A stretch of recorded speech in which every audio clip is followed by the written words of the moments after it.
Hi everybody, I'm Robin and these are my reflections, and today we are doing a unboxing of Black Salt Oracle. This is going to be fun. I'm so excited. I have lots of sunlight today. I just painted my nails, gave myself a little manicure.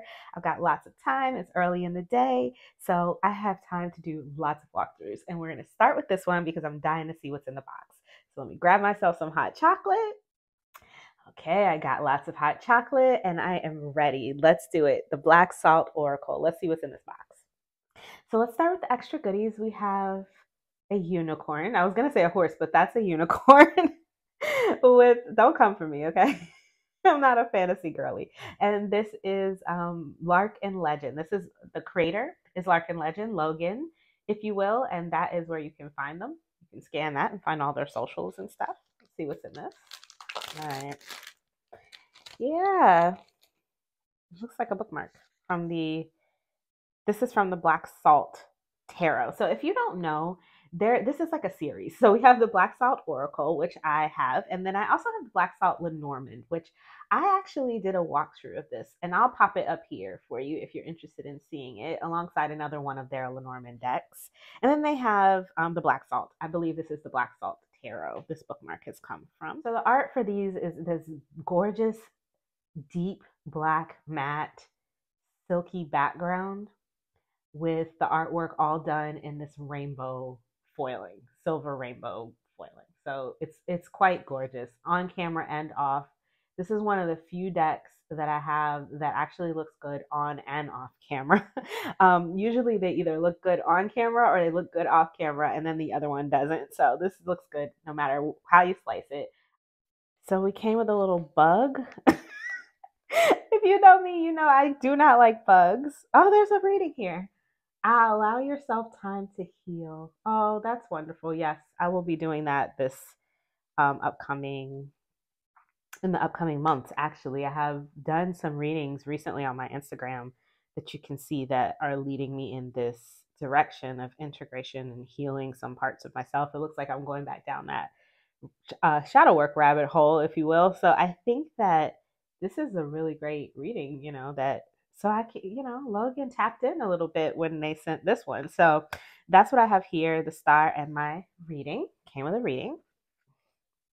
So I do know that they've mentioned that they are going to be doing a pink sugar version of this. I know that they have a pink sugar Lenormand and there'll be a pink sugar oracle. And I'm wondering if there's coming a pink sugar tarot. I'm not sure if the pink sugar Lenormand, the pink sugar oracle will be just a pink colorway of the same deck, or if it's going to have different cards. Logan, if you see this, let us know. Inquiring minds want to know. All right.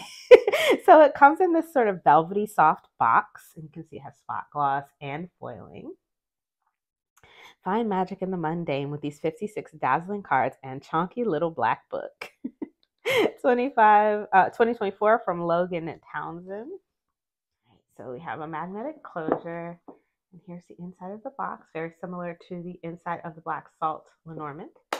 Let's take a look at the book first. Simple front, matte, shiny pages. We have a table of contents, and it looks like they're all in alphabetical order in the book, so that's helpful. Welcome. Hi, friend, and welcome to the Black Salt Oracle. I hope you enjoy your time together. I created this deck to help you find magic in the mundane. And as such, this deck focuses on everyday objects rather than esoteric symbols. I've offered my meanings for the cards here, but I believe in honoring your intuition. So if my card meanings don't gel with you, feel free to use whatever meanings feel most natural to you. I hope you will also enjoy the illustration notes I've included for each card entry. Some information on how they divine and if you want to do it that way. And then the write-ups are quite long. This is 2 pages for one. Yeah, it's 2 pages per entry. So that's a good amount of writing.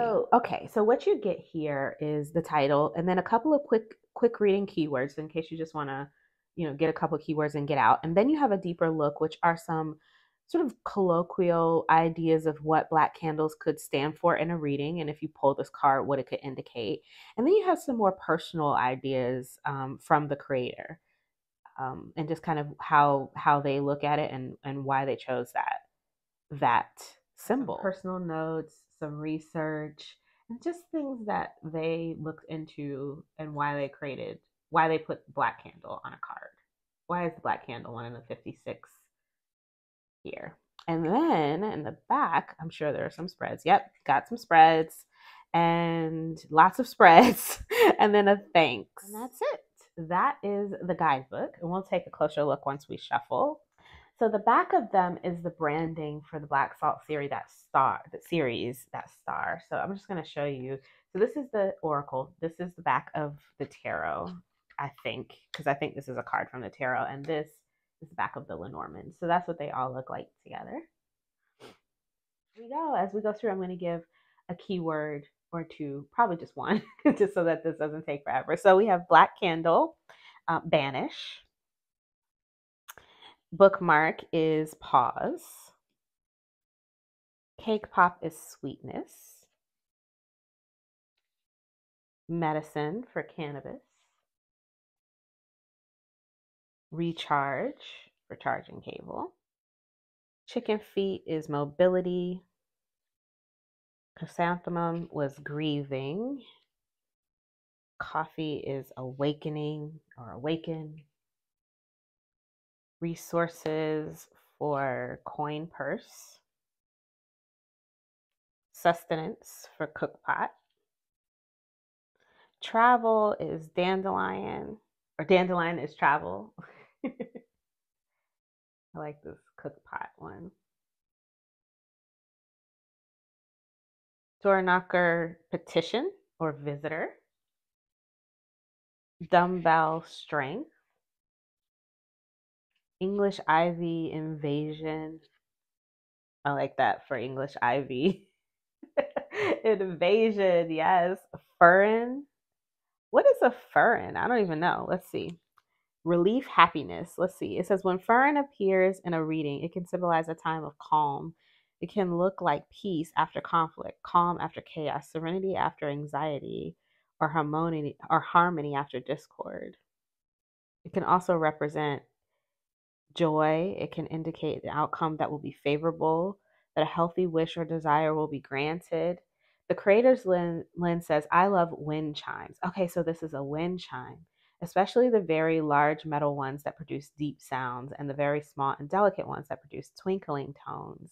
The furin wind bell, oh my goodness, I can't read. Wind bell in Japanese is a small Japanese wind chime comprised of a geiken, a bell-shaped glass bowl, a zetsu, a metal clapper that strikes the bowl to produce sound, and a tanzaku, a colorful strip of paper that flutters in the wind. That sounds beautiful. Okay, I learned something new today.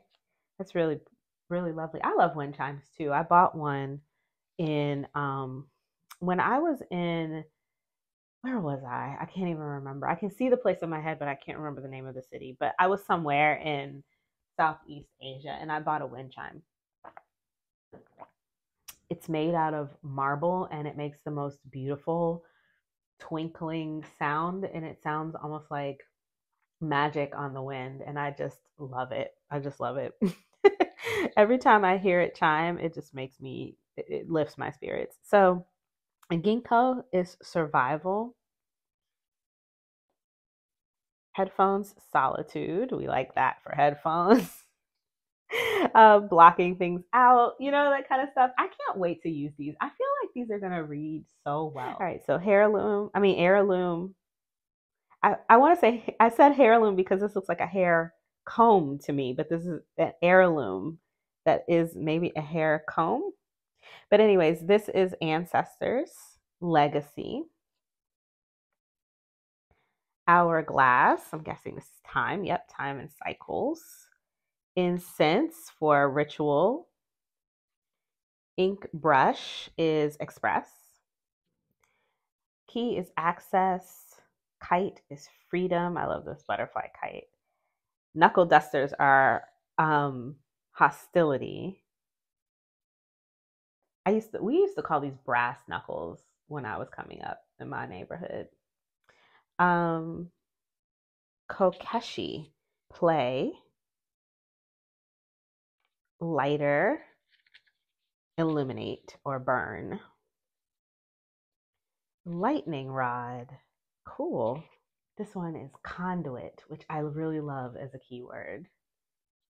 Lock is boundaries, which I love for the lock. Okay.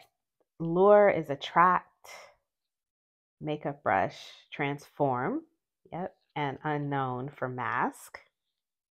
So when I first saw this card, this is a microphone, but it's like an old school microphone, but it looked to me like a fan. And do you guys remember when you were kids? Or I don't know if all people used to do this because air conditioning has become so prominent these days. Maybe people don't even use fans too much anymore. But when I was a kid, we used to use fans as microphones. We used to talk into them and let them like reverberate our voice.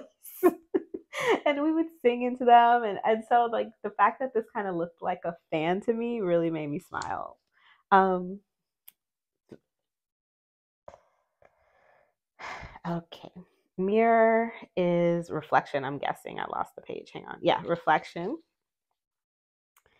And mobile is rest.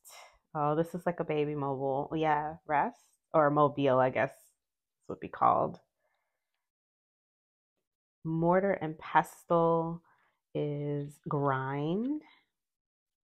Want to move it over a little bit because we were getting some shadow. So mortar and pestle was grind. Necklaces, bond. So we have those like best friend necklaces, or you get one half, I get the other half. I like that. Needle and thread is precision, absolutely.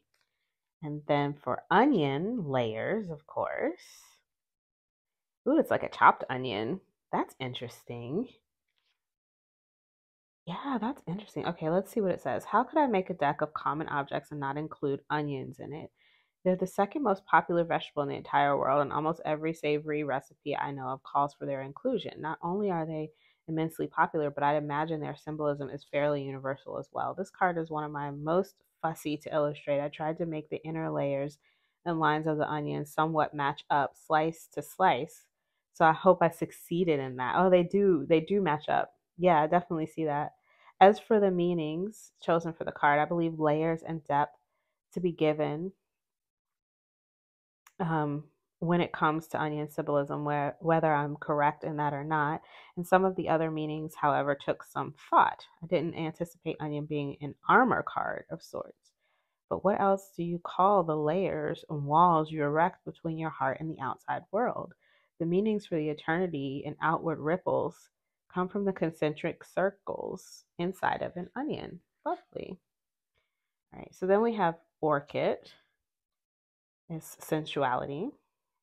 The pasties, which cracked me the hell up when I saw them. Empowerment and performance, yes, come through with the pasties.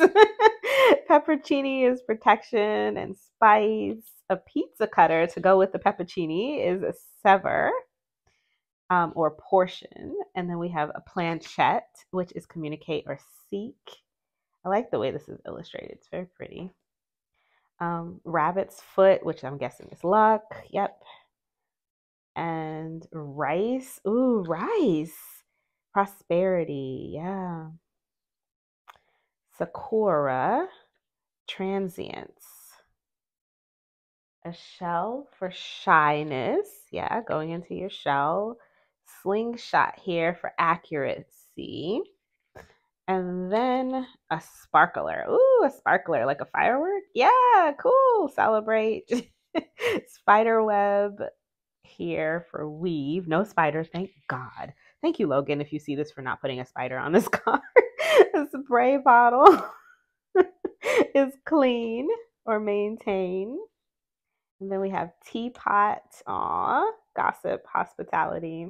I like that they use gossip as one of the keywords for that, because it's very a contemporary um, a contemporary way to think about teapots, especially since all of the talk about spilling the tea and all that kind of stuff. So it just kind of brings more of a like contemporary feel to the deck. Um, Terrarium is health and environment. Tome and quill is record and study. We have excavate for the trowel.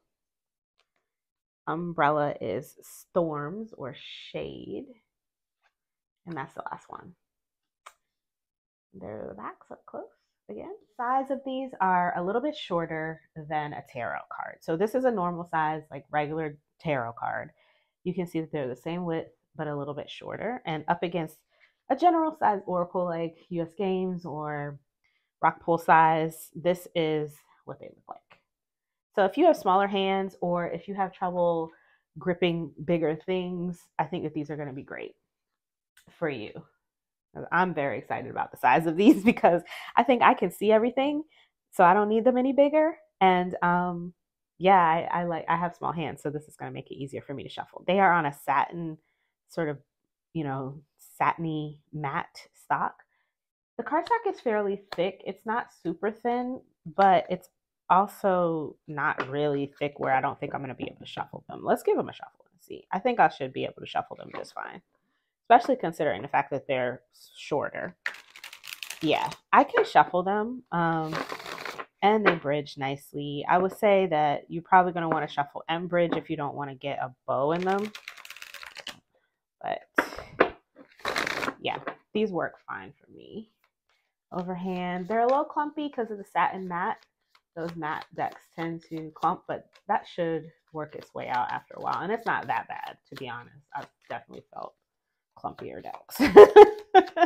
It's very nice feeling. It's very satiny, soft in my hands. All right, so let's pick one and read the whole. All right, let's read for trowel. So here is the full write-up for that one if you're interested in reading it for yourself. I'm going to read it out loud.